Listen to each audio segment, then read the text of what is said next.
Hello viewers, welcome to IT System Admin and Information Technology Learning Tutorial channel for you.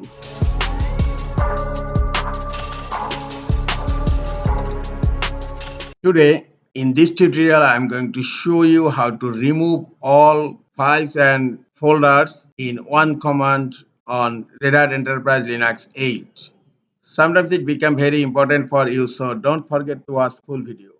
Here in my desktop, I have multiple directories and I want to remove all in one command. Go to shell and now I am creating some files also. Touch file, one touch file, one double dot, 5 and second bracket close. And look, I will remove all files and directories in one command. Now type rm hyphen f for forcefully and r for recursively and a space, then star. Star means all. Now hit enter.